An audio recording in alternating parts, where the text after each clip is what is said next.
যে একটা অভিযোগ পেলাম, সেই অভিযোগে দেখা যাচ্ছে যে কিছু সাংবাদিকের বিরুদ্ধে, যারা সমাজের নিচু তলা থেকে শুরু করে যেসব খবরগুলো করেন এবং সত্যি প্রকাশ করেন, সেই সাংবাদিকের বিরুদ্ধে একটা মিথ্যে কেসে তাদেরকে ফাঁসিয়ে দেওয়া হয়েছে। মিথ্যে কেসটা কি? এখানে যিনি এফআইআর মেকার, যিনি এফআইআর করেছেন, তিনি বলছেন নাকি এই সাংবাদিকরা তাকে শ্লীলতাহানি করেছেন এবং তার ঘরের দরজা ভেঙে টেঙে তার নগ্ন অবস্থায় ছবি তুলেছেন ইত্যাদি ইত্যাদি, এফআইআরে যা বলা আছে। তো সেই অনুযায়ী আসামিরা আজকে মহামান্য আদালতের কাছে নিজেদেরকে সারেন্ডার করেছেন। সারেন্ডার করে মহামান্য আদালত তাদেরকে জামিনে মুক্ত করেছেন। এবার দেখা যাচ্ছে কি, সমাজের সর্বস্তরে যে অবক্ষয়টা ধরেছে এই বর্তমান শাসনকালে, সেখানে কেউ বাদ যাচ্ছে না। ইভেন এই সাংবাদিকরা বাকি ছিলেন, তারাও কিন্তু আজকে জড়িয়ে গেলেন। মিথ্যে অভিযোগটা যে করা হয়েছে তার ভিত্তিতে যা আমাদের কাছে ফুটেজ এসেছে বা আমরা যা দেখেছি, তাতে দেখা যাচ্ছে এই সাংবাদিকরা বহু দূরে দাঁড়িয়ে তাদের সঙ্গে কথা বলছে এবং তারা নিজেদের খবর করে বেরিয়ে আসছে। এই ফুটেজটাও আছে। মহিলারা হুমকি দিচ্ছিলেন যে এ খবর করবেন না, এ খবর করবেন না। এটা হতে পারে না। কোনো সাংবাদিক কোনো খবর করতে গেলে তাকে কেউ বাধা দিতে পারে না।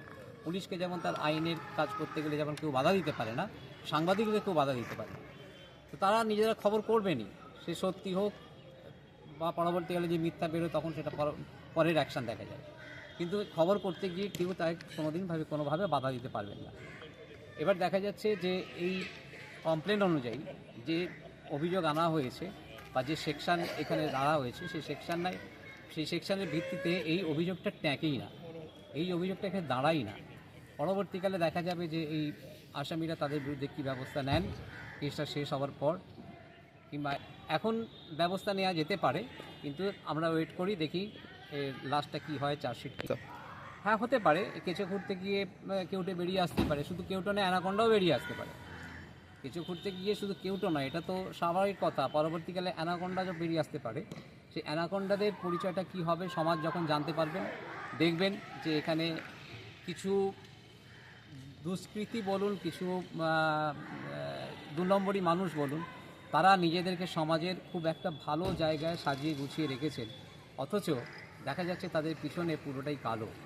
তারা সেখানে নিজেদের অপরাধ ঢাকার জন্য এবং কিছু ফেক জিনিস তৈরি করে সমাজের যেভাবে পয়সাগুলি লুটে যাচ্ছেন, এই খবরটা সামনে আসবে খুব শিগগিরই।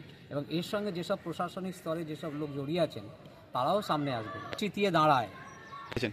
দেখুন, মিথ্যে জিনিস হলে তার একটা সাইকোলজিক্যাল এফেক্ট পড়ে প্রত্যেকটা মানুষের উপরে।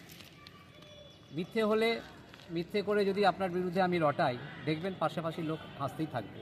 কিন্তু যেটা সত্যি ঘটনা যদি হয়ে থাকে, সেটা যদি কেউ আপনাকে বলতে যায়, দেখবেন আশেপাশে যারা থাকবে তারা কিন্তু অ্যাগ্রেসিভ হয়ে যাবে। এটা সাইকোলজি। বাবা ইন্টারভিউ দিয়েছেন হেসে হেসে, মেয়ের শিরোতানি হয়েছে। এটা বাবার প্রশ্রয়ই মনে হয় হয়েছে, নাহলে কী করে হবে? তাহলে বাবা হাসবেন কেন?